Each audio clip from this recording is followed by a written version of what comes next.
Well, thank you for coming on, Stephen. And for those who were last week, today we're going to be a little bit more structured. We're going to be going through things following basically on this new unrealised capital gains tax laws and what this means for your financial future, 2026 and beyond. And just as a bit of a comment, over here in Bali, I'm meeting so many Australians and New Zealanders and Europeans, but especially Australians and New Zealanders who are saying, we don't like the way Australia's going. We don't like the way New Zealand's going. We love it. And there's more and more people moving wealth offshore, setting up offshore, and starting to prepare what's called a second backup plan for their financial future. Because as they're saying, as soon as governments start taxing unrealised gains and pulling laws out of their ass, which is what's happening, that's when you know that the idea is to eradicate the middle class and things like that. And 10 years ago, Stephen and I were on a webinar covering this exact topic and saying how the day would come when governments would start taking money. And as soon as they start doing that, and as soon as they start trying to crack down on religion and anything that tries to bring moral accountability, that's when you know the society's on the decay at a very rapid decline. So today we're going to cover basically, obviously it's, education and things like that. Today, what we're going to be doing is covering 5 things on the agenda. So we're just going to go slide by slide systematically. The aim is that everything will be finished in somewhere between 50 minutes to an hour maximum. So this is what we'll be looking at. So thank you for coming, Stephen. Let's just have a bit of a chat and start on the timeline for unrealised capital gains tax laws and what this actually means and what kind of laws we can expect. Because this is like seriously nuts. Like, it's like you purchase Bitcoin for 100 grand, it goes up by 50%, but you don't sell it and then you pay tax on it. It's pretty much what it's saying. Oh yeah, it is totally insane. And the problem with assets like this that that the government's aiming to tax is that they have broader impacts on markets. So you imagine, the law's now in place. We're 5 years in the future. There's been a massive explosion in the amount of people that are now in the $3 million bracket with their super funds because of bracket creep. It won't be indexed. So basically, as inflation grows, and the higher inflation is, the quicker you're going to get to the 3 million mark. And just on that, if you're 20 today, by the time you're 50, you'll have more than 3 million in super. Right. So it's going to affect everyone. It's just the natural cause of things. So what will happen with this is tax time comes, everyone does their taxes, and then all of a sudden people are going to sell their holdings or some of their holdings to pay the tax. Now, what that will do is create shocks in the market because the easiest thing for people to sell will be shares. They're not going to sell property. They're going to sell shares, right? So the stock market will end up being forced. Now, stock markets are driven by computer trading. So as soon as the computers see a sharp decline on certain stocks, especially top stocks, like most super funds are going to have the ASX top 50 or top 100 type stocks in because of the dividends and the growth and all the rest of it and the safety of them. So these companies could end up breaking loan covenants through these shocks, could trigger a whole heap of raft of other stuff that happens. Now, and I'm talking 5 years in the future. I'm not talking that these laws aren't in place yet. So, and I'll get to the timeline in a minute. But they are deadly. They're deadly. Now, people are saying, oh, but we have unrealised gains style taxes with land tax. Well, yes, we do. But the difference between land tax and this is people don't necessarily sell their shares and that sort of stuff that are in a specific fund for retirement or a specific fund for something else. They take it out of their own income. Plus, a land tax is really a fee to own your own property. It's a different structure of it, and it's a state based, not a federal base. So this is a tax on a tax, right? So Yeah, it's a land tax is kind of like feudalism. It's just saying that it's a feudalist because you actually don't own, even though it's you might own freehold land. Well, you actually don't own your land. It's just a perpetual lease in terms with different conditions. Now to the timeline. Where are we? The laws are still in draft form. They're not in Parliament yet, but they will pass the lower house and they will pass the Senate. Now, what the final law looks like yet, we still don't know. We sort of know the things. Now, if the Greens get their way, they want to reduce the amount from 3 million to 2 million. If some of the other crossbenchers get their way, there'll be other broadening of the tax. So it could end up being very different to what we're talking about here. It could be a lot worse, or it could be slightly better, but it is coming. So it'll go through Parliament sometime in the next parliamentary sitting, I'm assuming, which will means it'll come into effect for the 26-27 tax. So it'll start in, say, 1st of July 2026, and then you'll be paying it in the after 30th of June 2027. That's where I think it's going to be, and that's the likely timeline that this is looking like. Could they retrospectively bring it in and say that it's going to cover the financial year 25-26, the current one that we're in now? Yes, they could. There's nothing stopping them. Will they? No, because it'll be too hard for the tax office and a number of other regulatory authorities and then the accountants and all that sort of stuff to implement it. They normally like to give them 18 months minimum on this sort of stuff so that they can implement it. So that's sort of what we're looking at now. That's what I would have guessed. My only thing is I've noticed I've had clients this week, one particular one who told me the most astonishing story where she's actually made 100 grand in turnover from her Amazon business over the last 3 years. She had 80 grand of expenses. Now, she didn't declare it. She will own that.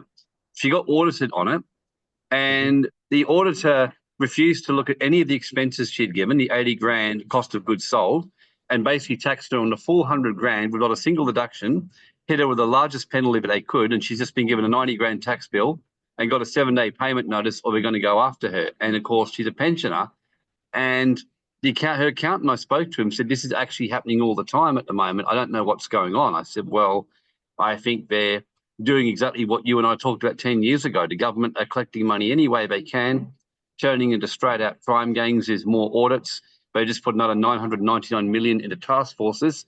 So this basically means running out of money, and basically means new laws.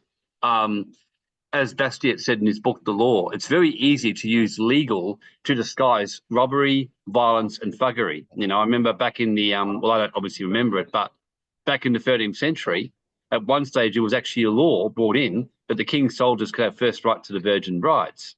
So it was called the right of prima nocturnity. Now, obviously, it's just straight out rape. It's no other way to describe it, but they legalized it and said, oh, no, because it's the government, it makes it pure. And it's just part of giving the king's soldiers first right to show that we own you. And that's kind of what these laws are starting to do, to say, well, we're going to just take people's money.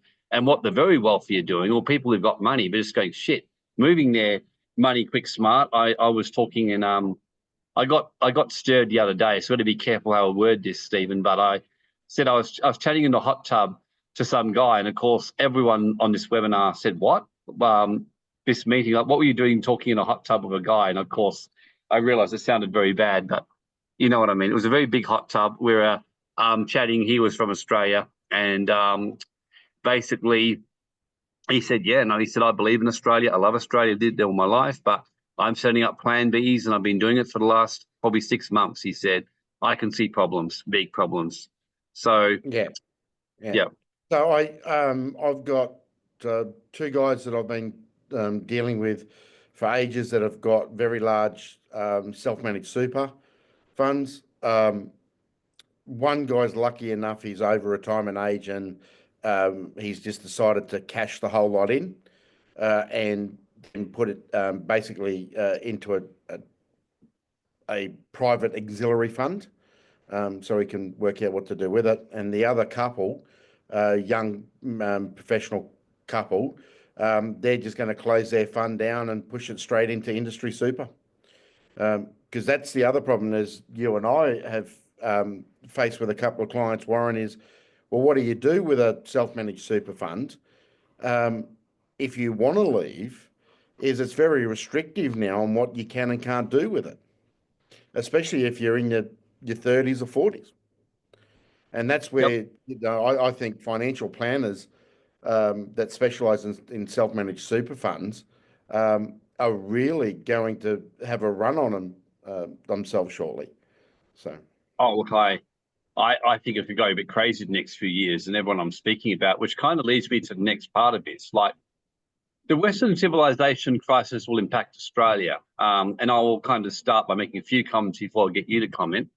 A couple of things I'll say. One was in our webinar 10 years ago, we talked about this and said, basically, all great empires, usually the same story. They get great because they run their empires well, they're efficient, they do a lot of right things, and then they get greedy, they get bloated, like in Rome, they start moving into debauchery, they start doing things like woke transgenderism in the military, thinking they'll never be taken, and eventually great empires fall. And usually when they fall, the same thing happens. They deny the fall. The elite try to hold on to their cushioned lifestyle. They start just seizing money where they can. And eventually they kind of start, like we did in Rome, make it harder to get money out of the country. Then eventually they stop money getting out the country. And then eventually they change tax residency laws. And I think we're in that kind of phase where they're trying to do all that over the next 3 years. So I think years ago we said to people, you don't want to waste time. I think it's fair to say that more than ever, but if you're thinking of moving offshore or at least creating an offshore plan B wealth while still living in Australia, you really do not want to be in this time next year not having taken action. Would you agree? yeah. The best time to have taken action was 10 years ago. The amount of people that I've spoken to that said, you warned me, but we thought you had a tinfoil hat on, is quite fascinating. And I've got people that friends of mine have said they just won't come and talk to you because they know how right you were. And we're seeing this all over the world. And the thing is, the government, if the government was a bare bones government, which is what it's supposed to be under our constitution, the amount of money that it collects every year would far outweigh what it would need to spend on. Right? Hugely far outweigh what it needs to spend on. And that is the difference between, the government that is now and the government that we should have. And everything between the government we should have and now is pure waste. Right? There is basically no exercise. Why does Australia need 1 million public servants? The ratio, right, is 1 to 28 to 1. There's 28 million people in Australia, I think now. Or say 25 million people in Australia and 1 million public servants. If you have a look in I don't think there's any other country that I know of, unless you're North Korea or Venezuela or somewhere like Cuba, that has that ratio of public servants to citizens. China doesn't even have that ratio. China only has, I think it's 80 million public servants, or let's say 100 million public servants for 1.4 billion people, right? And I think 100 million public servants is probably way over the top. the ratios are just far from it. When Stalin was in, the ratio of public servants was 20-1. There was 20 people to every one public servant. So Australia's not far off that, right? And most other countries that have had the fall have that. Now, I heard it once a couple of years ago where a woman in a cafe said to her daughter, if you want a stable job, join the public service. And I've heard it since. Other people have been out and sitting down and parents are telling their kids, if you want a high paying job for life, join the public service. And that's the stuff that you hear in communist countries. And we're hearing it now here in Australia openly. The next thing they'll do is they'll have a public service exam. And as soon as we have a public service exam, that's it. That's you know that the largest driver of an economy is the government. So that's sort of where we're headed now. A lot of it's driven by ideological misadventure, net zero, DEI, God knows what else. Purple Hair Brigade. All the useful idiots that think these things are right, and we've seen during COVID that the police aren't on our side. All right, so that's one layer of government that's well and truly on the side of the government and against the citizenry.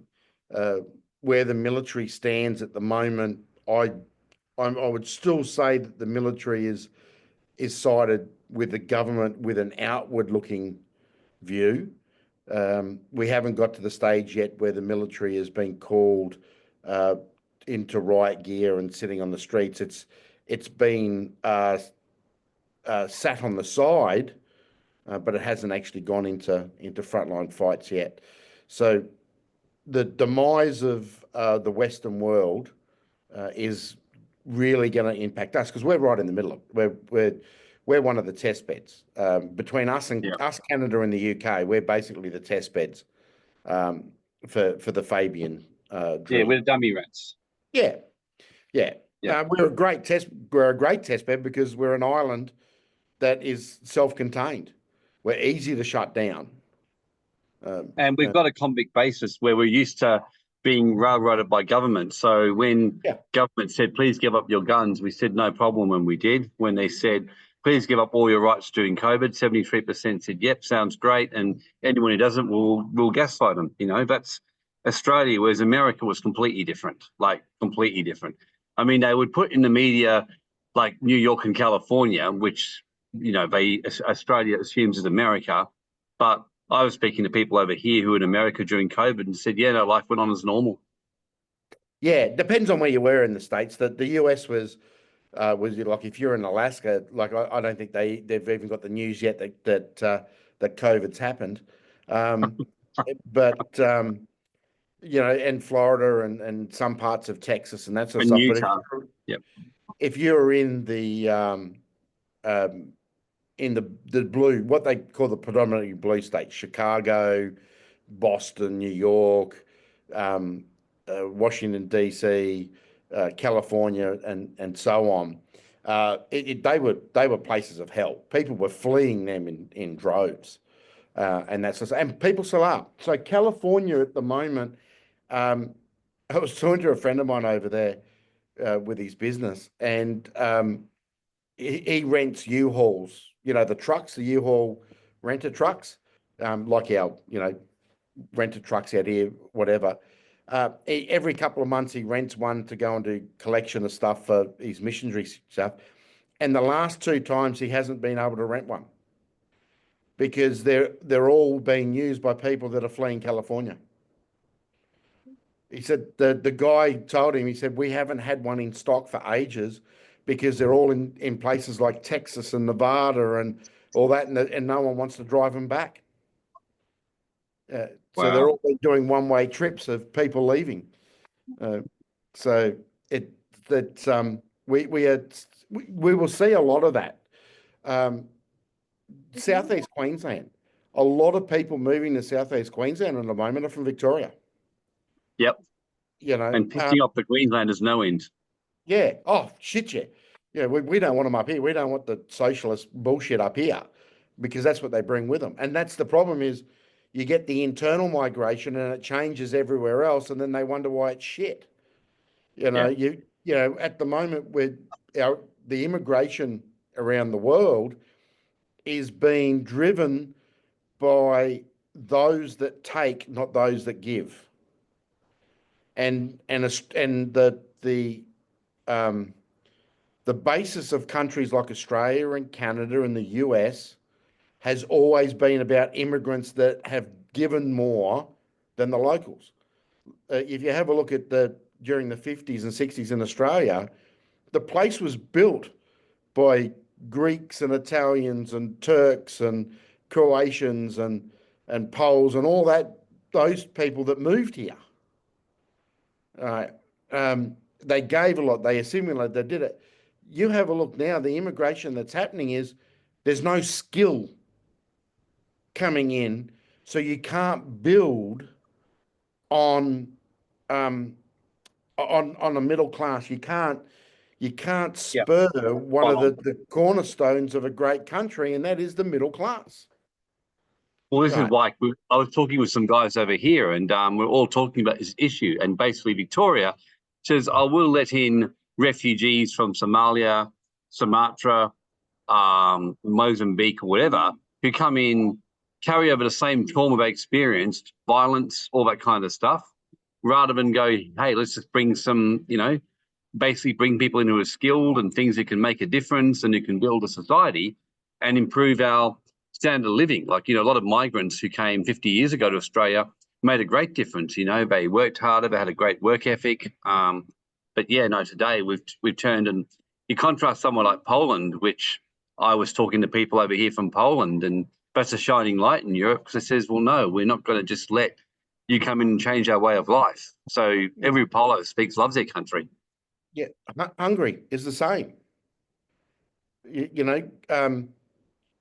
Even Greece to it. You can't become a Greek national unless you have a good command of the Greek language. Yeah. Right. And we allow people to take the Australian citizenship test in a foreign language. Yeah.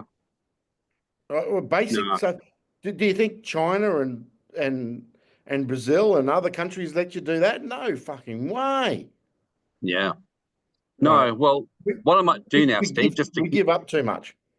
No, look, I agree. And I might just mention a quick comment, then we'll move to the next point. But yeah, look, I know you've said this before, but it's just a bit of a reiteration rather than to comment too much. But as soon as a society loses its culture, someone like Dubai, as I said, I mean, you and I wouldn't walk into Dubai and just ignore their laws. I mean, we would be absolutely end up in some hellhole in 2 seconds. And as soon as a country loses its culture, its values, its kind of what I call this religious moral code, you're in deep shit. And Australia had that, and we've just given it away as if it's nothing. And we're not, as I said to someone, they said, what do you think will happen? I said, the reality is the same as what's always happened. Many will hear this message, but for most of us, let's be honest. I mean, I will be the first to own it. I mean, I liked my way of life in Australia. I've enjoyed my way of life. I've tried to find every reason why there's going to be a way out of it for Australia. And I've gone, okay, well, maybe that's the case, but right now the odds aren't looking good. Whereas I think most people, like what happened in Venezuela, the Roman Empire, will just go all the way through until they realize one day there's not much you can do about it and you're stuck.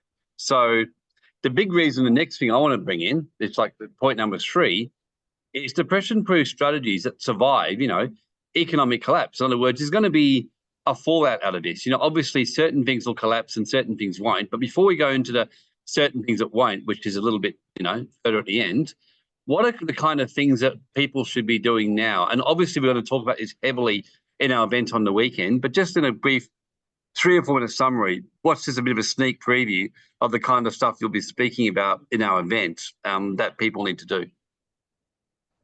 Yeah, look, one of the things is education, right? Yeah. I educate yourself on what is happening, and then give yourself an escape route, right? Um, knowing, giving yourself options. So, you say this the best, Warren, that one is the worst thing that you can have, right? One citizenship, one residency, one bank account, one source of income, one house, or one whatever. What about one husband or one wife? Yeah, yeah, yeah. Sorry, I had to say that, but yeah. Um, maybe the Mormons in Utah have something, that we don't. Maybe they got a point. Yeah. Yeah. So that's this type of stuff that makes you survive, right? Um, having um, having options is, so if you go back and have a look at World War II, people that stayed put didn't have an option. Those that fled gave themselves an option. Yeah. It not necessarily was a good option, but it was an option. Yeah. Have So a look at. taking action. I've got some good Vietnamese friends of mine, and I said to them, "Why did your family stay when you fled, right, to come out here?" And they said, "Because we were open to losing everything to get a new life, rather than losing everything and having no life." Well, that's exactly what.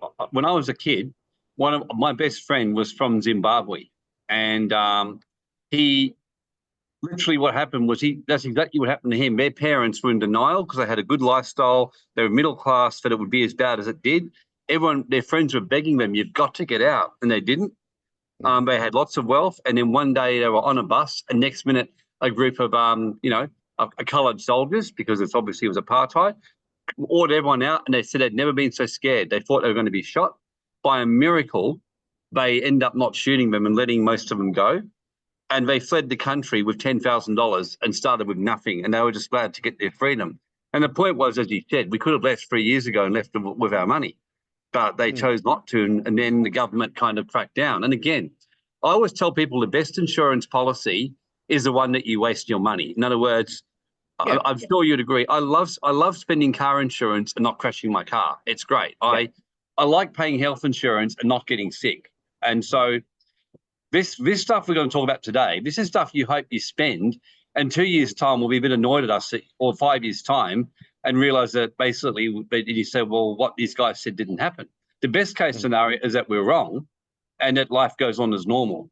This is for those of you who really just like, no, we can see this. We want to start, we're obviously going to talk about things like gold and about the viability of, different like digital assets, and just where you're going to put your money in. Even more than anything, even if you don't uproot your lifestyle, having the option to uproot, so you don't suddenly have to go, oh my God, I've got to leave the country. You want to have that ready to go, and then live in Australia as normal. And if that moment comes, you go, okay, I'm out of here now. So, for example, I'm still going to be mainly in Australia like myself, but I'm setting myself up well and truly overseas right now as we speak. That's just an example. Yeah, and that's what, when I even do just basic consults or basic chats with people. One of the things I tell them is check your ancestry for a second citizenship. Right? It might be one of the worst countries in the world, but it gives you an option, and it's free. Put the paperwork in, do it. Know an escape route, right? Like, I know how to get out of Australia without going through a major airport and a checkpoint. I know how to get myself from wherever I am now into Indonesia, which places in Indonesia to go to get my passport stamped to say that I've legally entered the country, right? And then from there, away I go.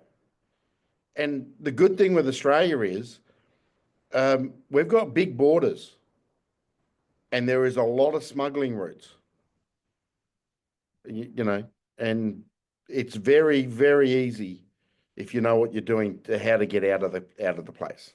So Yeah, so really it's getting things in place. Like I've been speaking to clients a lot about, you know, making sure you start setting up offshore payment structures and offshore structuring and just little things that, you know, like I was actually speaking to a client and this actually really kind of shocked the shit out of me because I'm a little bit like, I think sometimes the internet goes a bit silly, like people freak out and start turning things into stupidity. And some of the stuff you start to question, is this really going to be this bad? But I had a client, or not a client, but someone I met here at a resort I was at, and he, quite a wealthy guy, he says, have you been to China lately? I said, no. I said, no, I haven't. Why? And he said, well, I was there a little while ago with my new partner, who's Chinese. He said, everywhere I was going, there was cameras flashing. And I kept asking, you know, is this for speeding? She said, no, facial recognition. And he said, are you serious? He said, yeah, no. She said, and he said, be careful not to speed, because if you speed, the money just gets taken out of your account. And if you really piss them off, you'll get blocked from your accounts. I mean, you're going to have to do all kinds of stuff to get open again. And she is saying he was about to drive the brother's car to the shops and said, don't do it, because if when the facial recognition camera gets you and sees you're not licensed in China, they'll deduct money from my brother's account and just basically take the car off him.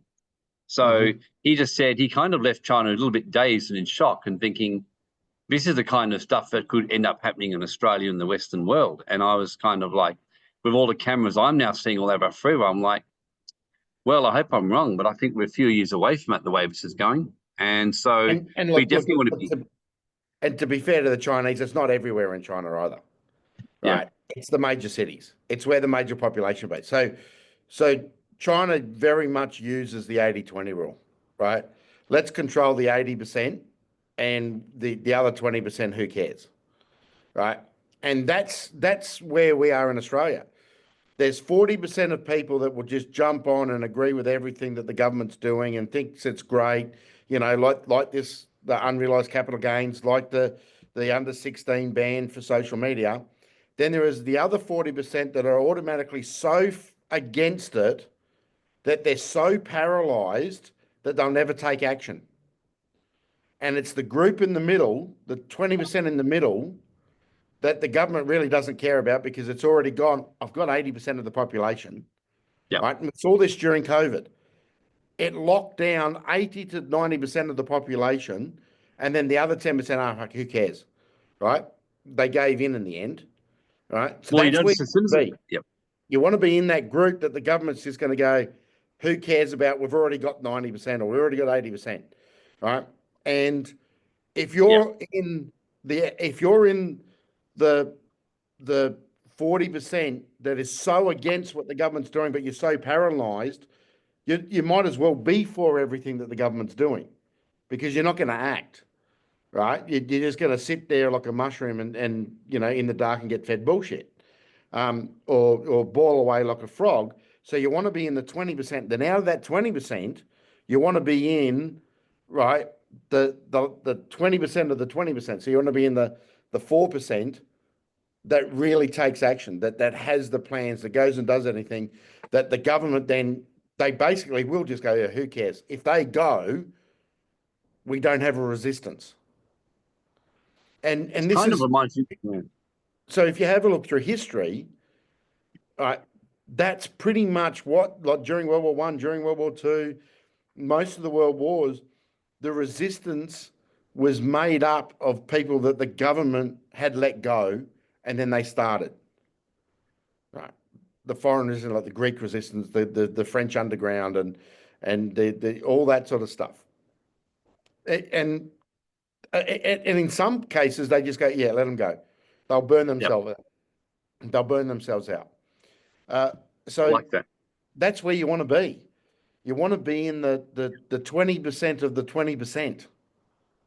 The group that's too hard to catch and they don't give a shit about you because they got plenty of other bunnies. It's kind of like I said to someone, you know, if you, me, and someone else is running away from two lions, I've just got to be in front of you and the other guy. That's all. Well, you just got to be in front of one. Yeah. If there's 30 people running away from a lion, I just need one behind me. Yeah. right? Pretty much. That's it. Let him get eaten. Then I've just got to worry about the second line. Exactly. Yeah, exactly. So you got to be in front of ideally two people, Yeah. then sacrifice them. Exactly. So no, that's what I said to people during COVID when the mandates were happening. I said once they hit around 75, 80%, they'll drop the mandates because they've got what they need. And that's what happened. They literally hit that figure and they dropped it. And so everything is statistical about control and things like that. So your plan B is really about doing, it's like anything in life. Like how do you become Michael Jordan basketballer? You don't do what everyone else is doing. You practice more, you do more. How do you let your business become the top of the field? You become the best. You do things that others aren't doing. So you structure yourself. You take action to do the difficult things. Like Sun Tzu says, like plan for what is difficult while it's easy. In the art of war. The best time to prepare when you're in a war, which we're in right now, we're in a spiritual war, in a financial war, in an economic war, is the art of war is plan for what you know is going to happen, the attacks that are coming, while it's easy to do so. And right now, it is still easy to do so.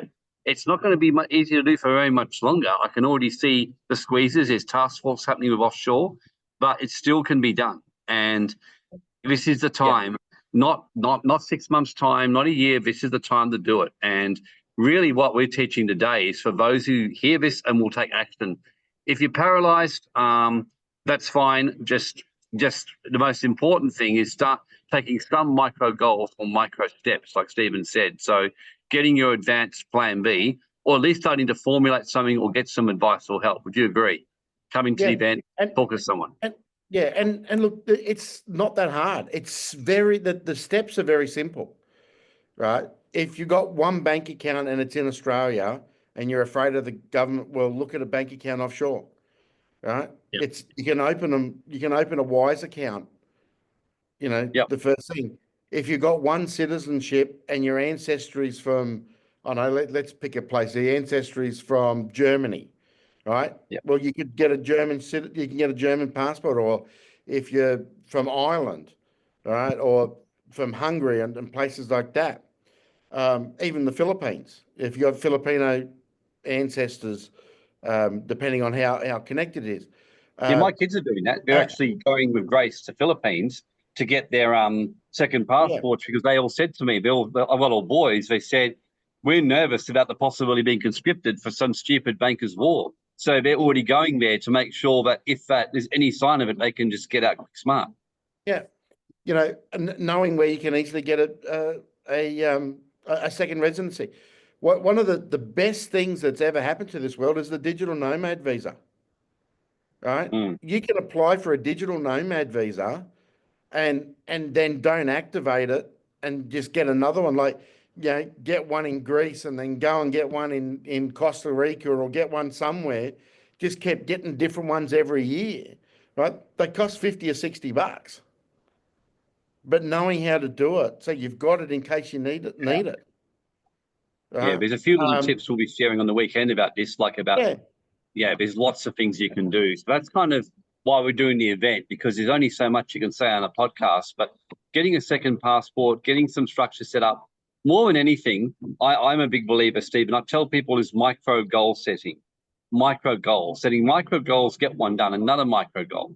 I've been doing that for a while, and you just get such great results with that.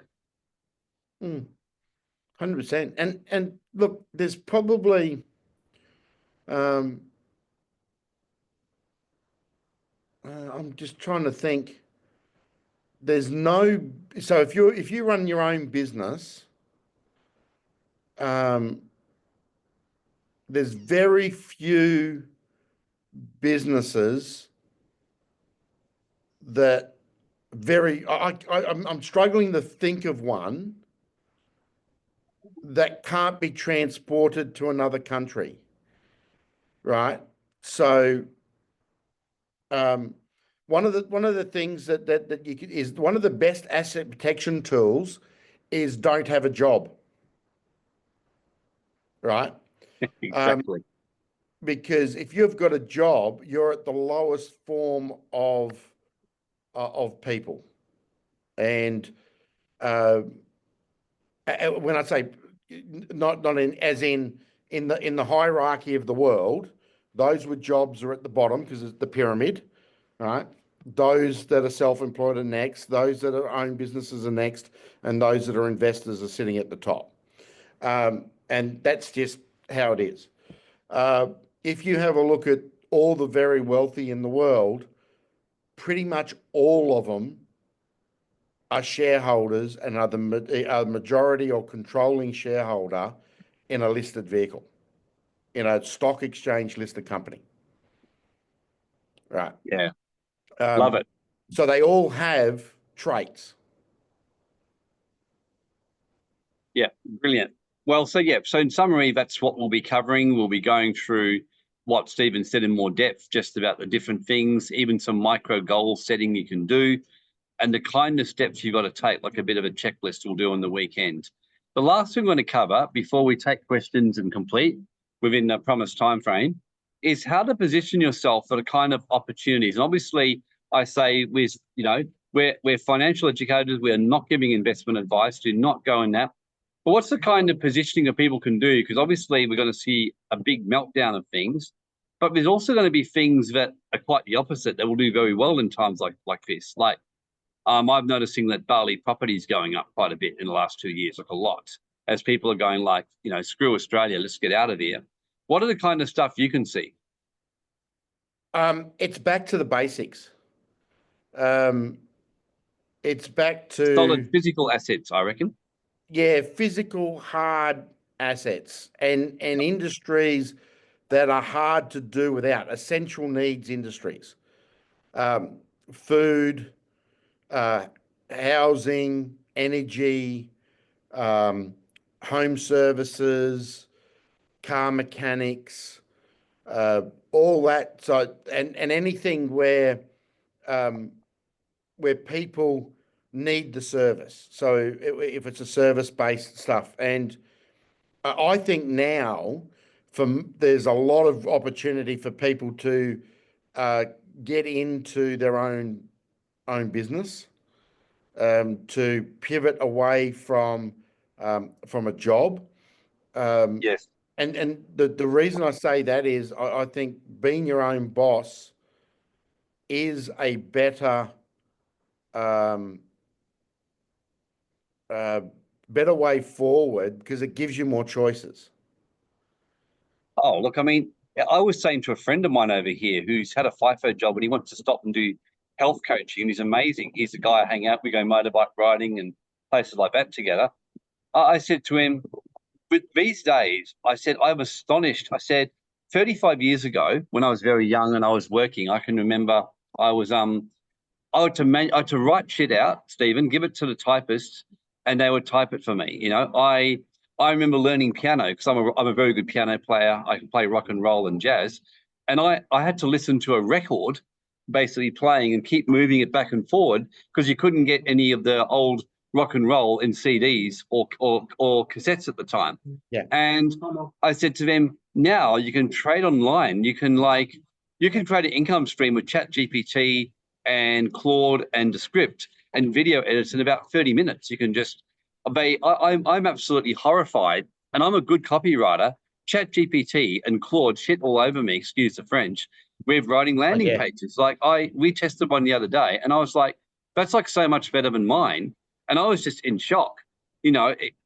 Anyone can do it now. You can literally sit there on your phone, use ChatGPT, use that, create it, just hire yourself one VA in the Philippines for $10 an hour and create income streams. I'm obviously just giving an example, but there's really no excuse now unless, look, the reality is the older you are, the more you don't like change. So for me, I've had to accept the fact I'm in my 50s. My natural instinct is I'm going to argue that things were better the way they were before, but I'm actually learning, but no, that's not actually true. I'm learning all kinds of stuff now. I'm learning how to use ChatGPT, use all kinds of stuff. I'm doing all kinds of stuff now, like a millennial, So there's just there's so much you can do now if you're willing to adapt and make changes and not be frozen. That's my point I'm making. Yeah, and it goes back to what we were saying before. It's all about options, and it's all about different choices. And some of those choices are new world, and some of them are back in the old world. So you know, uh, there's a lot of people going, oh, we've all got to be in crypto and this, that, and the other. I look at it, and maybe it's, you know, the prepper in it in me. I look at that and go, well, what happens if they turn the power off? How do you access it? Yeah. Right. So having the choice of different systems, and that goes back to arbitrage between countries, arbitrage between jurisdictions, arbitraging between different assets, arbitraging between self-employed or employed. You know, everything is a yin and yang. Everything is as an opposite. And sometimes the opposite is where you want to be, and sometimes you got to go back to the old. So, no, it's good. Well, thank you, Steve. And what we might do before we do that is ask for questions, because obviously we've covered 5 things. We've covered, just going back over it again, we covered the timeline for unrealised CGT and what this means for other laws. We covered the Western civilization crisis, possible things like about harder to get money out the country, change in residency laws. For even, there've been laws pending that will make it 45 days that haven't been passed, but could go through any time. We've got the fact about the breakdown of our moral system and code and religious systems. You've got and targeting foundations, and that's a really bad sign for a country.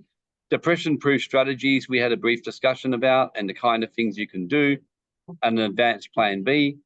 And then we finally finished with positioning yourself for opportunities and what to be available. So let's just start seeing the questions. I'm going to take the first Q&A.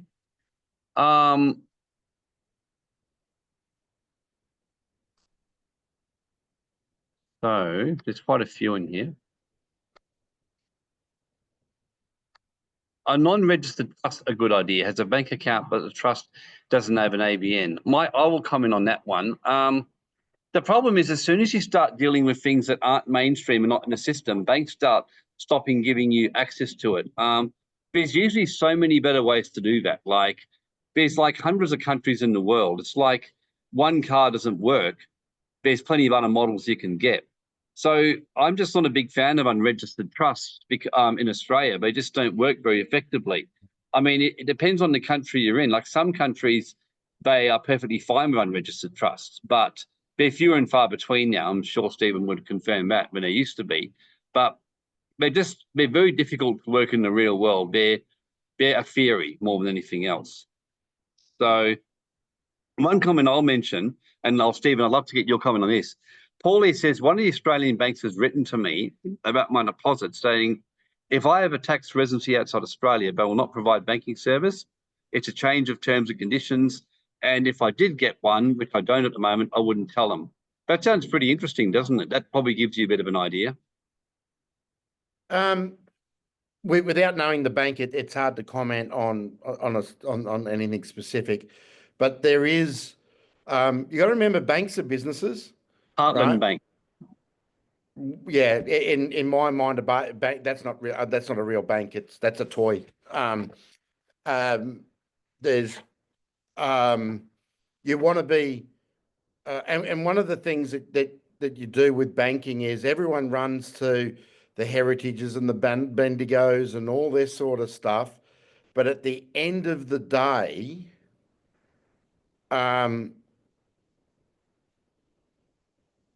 it is really the larger banks that are going to give you the best service, right? And you want to spread it stuff between some of the larger ones, especially when you start wanting to do international transfers. A lot of the banks that are small or regional are good if all you're doing is regional banking, right? And a lot of them don't have their own settlement services. Right. So if all of a sudden you start sending money overseas, they've got to justify it to their intermediary bank and their transfer bank, and then, all the rest of it. And they don't have the insurance coverage for it, and they don't have all that. That's why they put that sort of stuff in their terms and conditions, right? Where the big major banks pretty much won't. But there's different layers of banks for different things. and that sort of stuff. And you got to remember, a bank is a business, right? And if a bank doesn't do what you want them to do, change banks. It's simple. Exactly. So someone's actually asked, are there any overseas banks easy to open accounts from Australia? I think the answer is Air Wallets and a few others. If you know what you're doing, it's not easy, but you can certainly do it. Yeah, opening of bank accounts now overseas remotely is nearly a thing of the past, unless you have got very large deposits, and we're talking private banks. Now, private banks are different to retail banks and commercial banks. Private banks or wealth management institutions, a lot of them you can open accounts remotely. Another quasi bank is a brokerage account, right? So you could open an account with Interactive Brokers, Boom Securities, Exante, Charles Schwab, and deposit money into there and use it. You can't use it like a transactional account, but you can use it for a depository account. And the good thing is most of those institutions now, since the days of the GFC, the way that they segregate client accounts now is actually more secure than a general bank. So that's an opportunity. That's an alternative. So. Brilliant. So what we'll do now, as there's not many more, maybe just share, because we're going to be doing this event on the weekend. And actually, there's one more question we'll take from Marie. She's asked about crypto wallets. I mean, what's your thoughts on them, Stephen? I mean, obviously with Trump, cryptos are more relevant than before, but what's your thoughts on cryptos? So I've got a different view on crypto to a lot of people. I don't think crypto as a currency or anything is going to be world recognized until one of the major platforms like Visa or American Express allow you to use it at an FPOS terminal at any institution in the world. So as a currency or anything like that, I don't think it's ever going to get anywhere. Crypto wallets themselves, there is on ledger, digital wallets, like Digital Surge and crypto.com and all that sort of stuff. And then you've got your hard asset wallets, cold wallets, offline. For me, and I'm not a big crypto person, as in the coins and all that sort of stuff. I'm more in the technology behind crypto, where I think the technology is where the real growth in crypto is. It's not actually in the coins, and that's more because I'm not a trader. I'm not someone who trades anything and that sort of stuff. I'm more of a hard asset business type of thing. So I'm looking for technology that's actually going to have a very good use. So in my mind, if I was going to have crypto and I wanted to secure it myself, I would be putting it into a what do they call them? Like tracers and the things that look like USB ledgers. sticks, right? Ledgers. I'd be holding it in that sort of stuff and then throwing it in a safety deposit box. Yeah, or a agreed. safe. That would be my thing, because I think I reckon at least once a week I'm hearing of an exchange getting hacked, or people losing that sort of stuff. So No, well, I agree. Okay, so we've got like 4 more minutes. So I'm going to be on this event this weekend. I'm going to be talking a lot about, Steve and I are both going to be speaking. Stephen's going to be speaking heavily about the advanced plan B and specific strategies and how to, like on the offshore, the banking, some practical stuff. I'll be doing a bit of a general talk on the collapse of civilizations and like just a little bit more on that stuff and the things you can do to shore up yourself. So between the two of us, we'll be giving our perspectives and giving you practical strategies and solutions. there'll be a little bit of a panel Q&A that will then open up after that before we close. So the plan is to really make this a good meaty content event to do that. At the end of the event, for those who kind of want to do more and get some more help, we are going to obviously have programs available. But, you know, even if you don't get any programs at the event, there'll be, you know, the content standalone will give you a lot of meat to go away and do something about. So that's just a upfront thing about what we're doing. Stephen, maybe share a little bit more about what you're doing. And in terms of, yes, it will be recorded and kept open for 30 days. So for people who want to purchase it because they can't come on Saturday live, and we appreciate in this modern day, most people are used to Netflix and being able to purchase on demand. So you'll be able to get this on demand for 30 days in terms of if you buy it before. So Stephen, what we just give a bit of a sneak preview of some of the stuff you might share on. Yeah, so I'm going to do a thing on structuring a plan B using the 5 flags theory, so using 5 different jurisdictions or more to structure yourself in a way that makes it very hard for you to be attacked. So we'll cover things like second citizenships, residency, where to set up your business, where to set up your wealth, where you should be a playground, and so forth. The difference between having a residence and a domicile, just little things like that make a big difference. And then we'll go into each step in more detail about, you know, what makes a good plan B. And basically what makes a good plan B is it should be something that you have that you never use. Yeah. Insurance policy that you hope you never claim on. Yep. Yep. So I emphasize that what you'll be getting very practical steps. And what we hope is that in 3 years' time, you'll think, why did we spend that money? That would be the ideal scenario for us.